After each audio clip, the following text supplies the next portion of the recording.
Hello YouTube, my name is Paul, I hope you're all keeping well and welcome back to another pickup video. I finally get around to showing you some of those Ocean Software games that I've been buying myself over the last 3 to 4 months.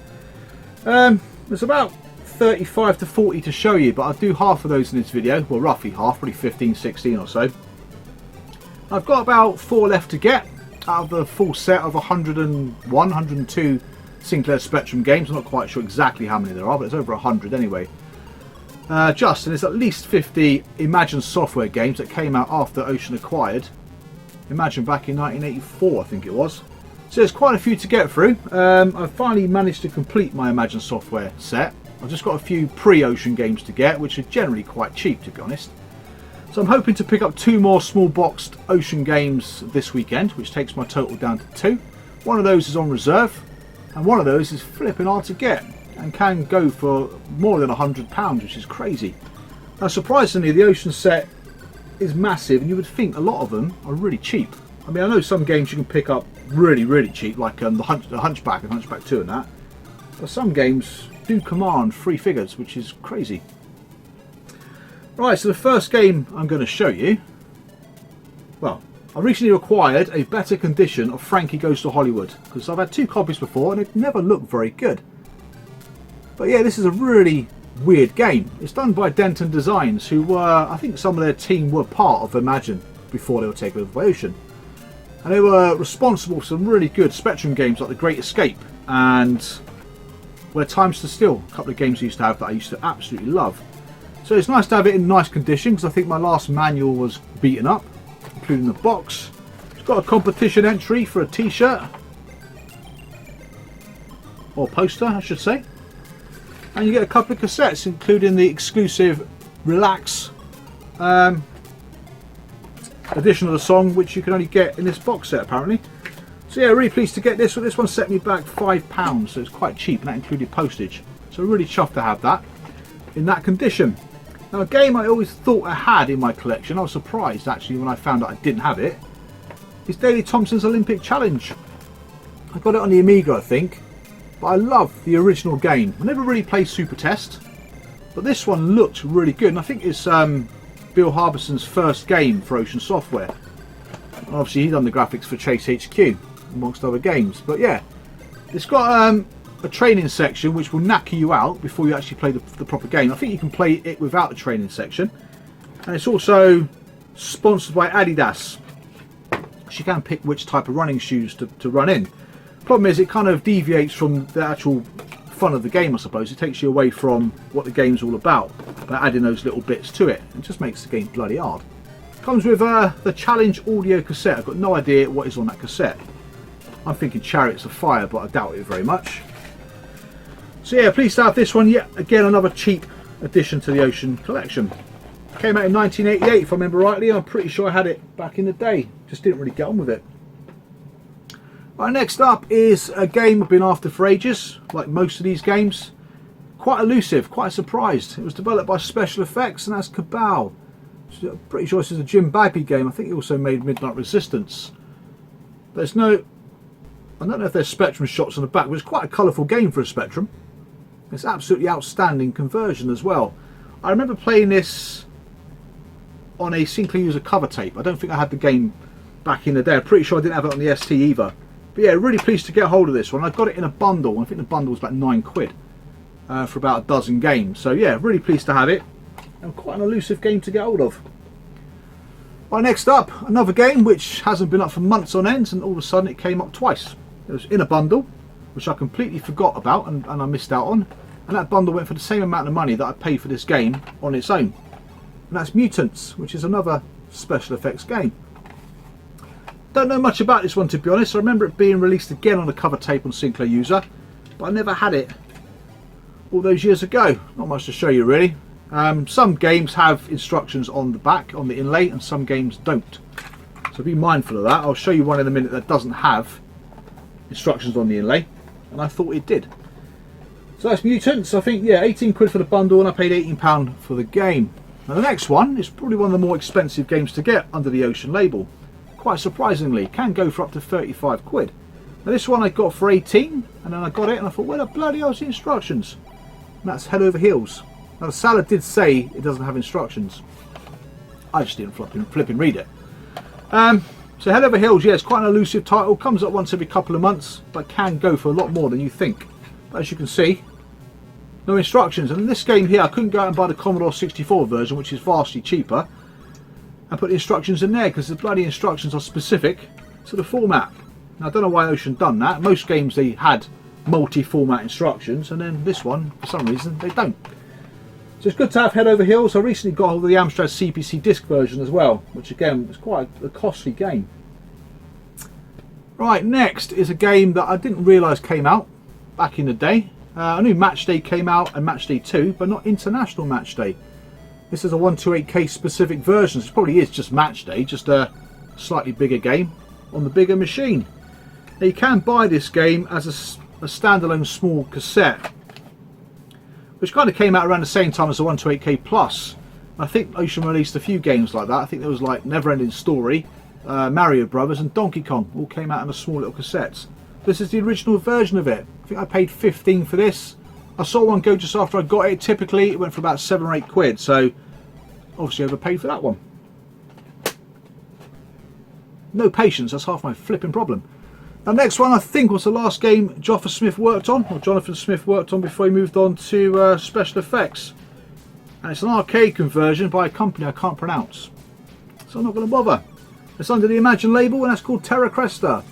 A game that's quite elusive. All of a sudden I've had about 4 copies come through my hands over the last couple of months. It's not a bad game actually. I don't think it's a bad shooter. Again, the instructions are on the inlay, which is typical, except for Head Over Heels.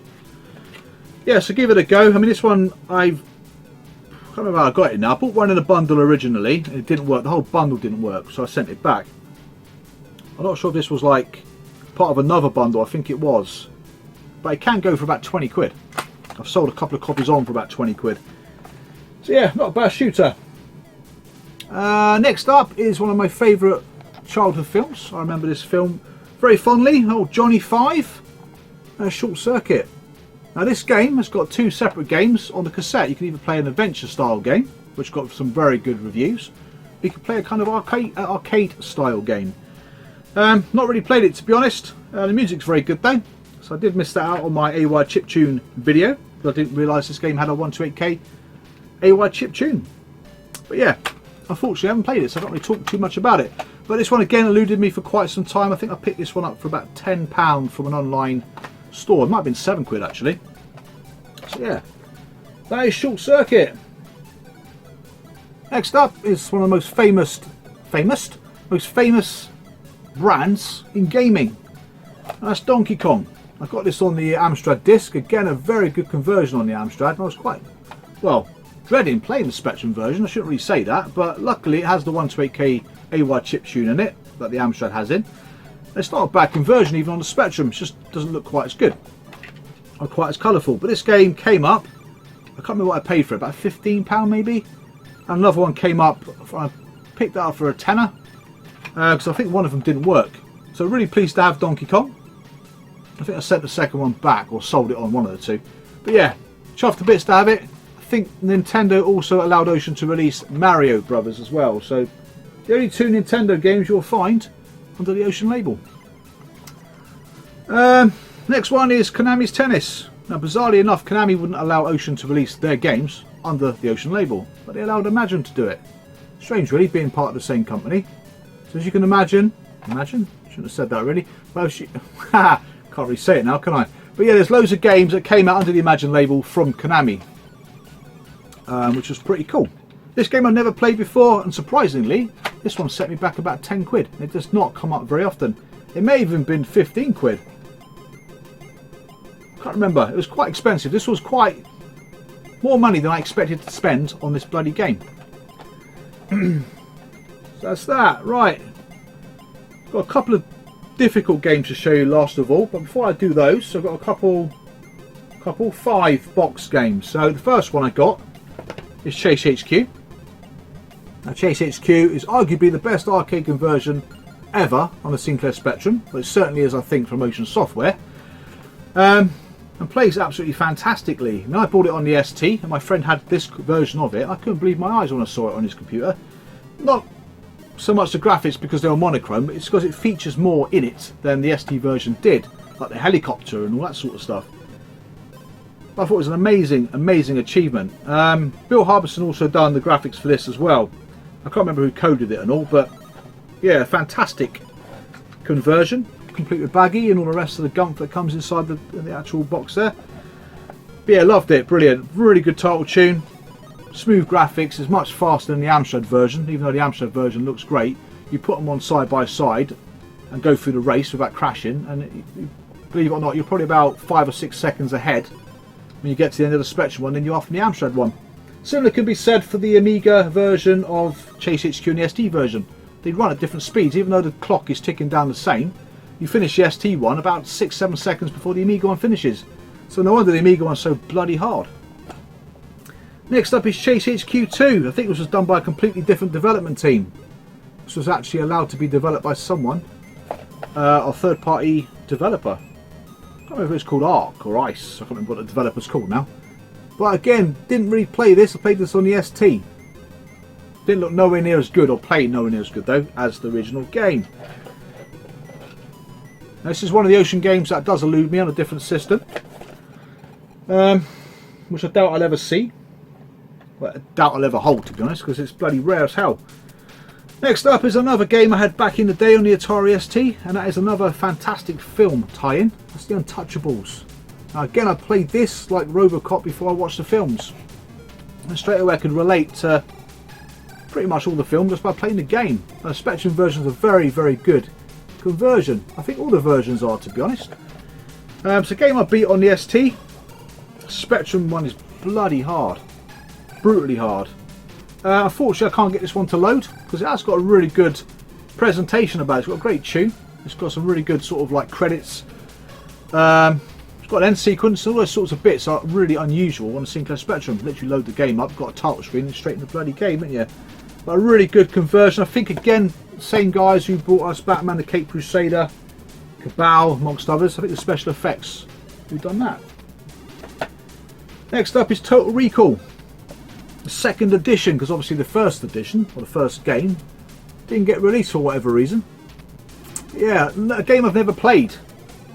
I've loaded it up and given it a go for like 3 or 4 seconds or so before turning it back off again, but I've never really got into the game. The film was fantastic, but the game, yeah, can't really say too much about it, to be honest. I played it on the ST, again, wasn't really that keen on it. Exactly the same, Ocean baggy, usual gunk inside the box. I can't remember who developed this game though. I don't know if it was special effects or not, to be honest, but yeah, I think the original incarnation of it was stopped halfway through production for whatever reason. But there are videos online, on YouTube I should say, if you are interested to watch them. That's all my games on the floor. Okie dokie, so next up is Terminator 2. Special badge inside. Unfortunately I don't have the special badge inside, which is a shame really. It's a tiny little badge, but it looks really good. Again, I've never played this game on any platform until I started collecting. I think by this time I had my Mega Drive and I wasn't really into playing games too much at that time of my life. But yeah, in nice condition. I think this one, I think again was part of a bundle. I think the last few were part of bundles, the big box games anyway. Right. Next up are 2 games that are difficult to get under the Ocean label. One of them is the most expensive one I've bought to date. And the other one I didn't realise got a... Well, in fact, it's the only version on the 8-bits that got a cassette release. One wasn't released at all, and the other one was released, but car only. And that game is Plotting. So yeah, the Spectrum version out of the 3 main 8-bit computers was the only one to actually get a release. I played this again on the Amiga back in the sort of autumn of 1990. Not a bad game. The Spectrum version isn't too bad. Obviously it's quite bland to look at in terms of the colours because there's not a lot of colours. It's quite a colourful game from what I remember. And a bit of a puzzler. But this game I think cost me, I don't know actually, £30? £25, £30? I can't remember. But again, a very difficult to get game. More difficult than I ever imagined it to be. But finally, the last Ocean game I'm going to show you in this video is a game I've already done a spotlight video for, and it actually featured in my last video. This one cost me £125, which makes it the most expensive Spectrum game I've ever bought, ever. And that's Sliced by Secret Agent. This was the last time it makes an appearance in the video. I think it's already been in bloody 2. but a really good conversion. Now I'm pretty sure this is special effects as well. No, it's not. Choice. I'm pretty sure it's done by Choice. I think Choice also done New Zealand Story. Might be wrong, but yeah, it's a really good conversion. For some reason, it's very, very, very hard to get, and the Hit Squad one can go for about 25 to 30 £. But for whatever reason, it's difficult to get. Even on the Amstrad and the Commodore 64, it doesn't come up very often. So maybe there was just a very limited run. I think this came out in 1990, around the same time Ocean were developing games for the cartridge-based 8-bit systems like the GX4000 and the Commodore 64 GS. So I guess they didn't want to put all their eggs in one basket, and probably thought actually these consoles may do really well, so we won't produce that many cassettes. So I don't know what the real reason is, but it's very, very difficult to get. So I picked this one up from a collector who lives not too far away, so I'm hoping to get the next couple of games for the Ocean set from the same guy, and that'll be it from him. That's it. That is the first part of my Ocean Bonanza. I'll probably show most of the rest in the next video. There'll be a couple of stragglers in the one after. In terms of pickups, I've already got a few pickups this year. A couple of Amstrad games, another FM Towns title, and a really hard to find Ocean compilation for the Amiga. So I was really surprised to see it. So yeah, already spending flipping money I haven't got, which is a flipping disaster, but I need to get rid of some games. So I will be looking at doing some cullage in the next couple of months for definite. So I need to raise some money, because on eBay now there's some lovely pieces. It's always strange how January people tend to clear out their collections. There's a time you've got no frigging money, so it happens every year. People sell off their whole sets or full sets or raise money for whatever reason, and people like myself who want to buy these games don't have any flipping money. There's a couple of Grail games on eBay at the moment that I'm after. I would love to have. I doubt I'll get them because I can't afford them, to be honest. But that's it. That is it so far for my pickups from the last couple of months. So thank you for watching the video. Thank you very much for subscribing. I'll see you guys again real soon. Take care and bye for now.